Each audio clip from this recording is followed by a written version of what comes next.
Hello. അപ്പോൾ ഇന്നത്തെ നമ്മുടെ വീഡിയോ എന്നിട്ടൊരു കുഞ്ഞു വീഡിയോ ആണ്. ചിക്കൻ പൊരിച്ചുകൊണ്ട് നമ്മൾ സിമ്പിളായിട്ടൊരു ചിക്കൻ റോസ്റ്റാണ് ഉണ്ടാക്കുന്നത്. അപ്പോൾ ആദ്യം തന്നെ ചിക്കന് മഞ്ഞൾപ്പൊടി, മുളക് പൊടി, ഉപ്പും കൂടി ചേർത്ത് മസാല വരട്ടുക. അതിനുശേഷം നമുക്ക് വെളിച്ചെണ്ണയിൽ ഇത് പൊരിച്ചെടുക്കണം, നല്ല ഫ്രൈ ചെയ്തെടുക്കണം. എന്നിട്ട് ആ വെളിച്ചെണ്ണയിൽ തന്നെയാണ് നമ്മൾ സവാളയും പച്ചമുളകും വാട്ടിയെടുക്കണം. ഇതിൽ തന്നെ വാട്ടുമ്പോൾ ഒരു വേറെ ടേസ്റ്റ് തന്നെയാണ്.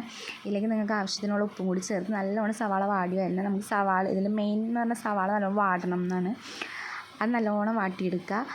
നല്ലോണം വാടി വന്നതിന് ശേഷം നമുക്കിതിലേക്ക് 1 ടേബിൾ സ്പൂൺ മല്ലിപ്പൊടിയും 1 ടീസ്പൂൺ മുളക് പൊടിയും 1/4 ടീസ്പൂൺ മഞ്ഞൾപ്പൊടിയും ചേർത്ത് അതിൻ്റെ പച്ചമുളകൊക്കെ മാറുന്ന വരെ നല്ലോണം ഇതൊന്ന് മസാലയാക്കിയെടുക്കുക. അതിന് ശേഷം ഇതിലേക്ക് ഒരു മീഡിയം സൈസ് തക്കാളി നൈസായിട്ട് അരിഞ്ഞത് ചേർത്ത് കൊടുക്കുക. ഇതിലേക്ക് എന്നിട്ട് ആദ്യം കുറച്ച് വെള്ളം ചേർത്ത് കൊടുക്കുക, ചൂടുവെള്ളമാണ് ചേർത്ത് കൊടുക്കേണ്ടത്. പിന്നെ ഇതിലേക്ക് ഒരു 1/2 ടീസ്പൂണ് ഗരം മസാല കൂടി ചേർത്ത് നല്ലോണം തിളച്ച് വരുമ്പോൾ നമ്മൾ ഫ്രൈ ചെയ്ത് വെച്ച് നമ്മുടെ ചിക്കൻ ഇതിലേക്ക് ചേർത്ത് കൊടുക്കണം. അപ്പോൾ ഇത്രയുള്ള സംഭവം കഴിഞ്ഞ് ഇനി ഇതിലേക്ക് നമ്മളൊരു കുറച്ച് വേപ്പിലയും കൂടി ഇട്ട് മൂടി വെച്ച് നല്ലോണം തിളക്കാൻ വെക്കുക. ഇനി ഇതിൽ ലാസ്റ്റായിട്ട് ഞാനൊരു ടേബിൾ സ്പൂൺ നെയ്യാണ് ചേർത്ത് കൊടുക്കുന്നത്. ഈ നെയ്യ് നിങ്ങൾ എന്തായാലും ഒന്ന് ചേർക്കണം, വേറൊരു ടേസ്റ്റ് തന്നെയാണ്.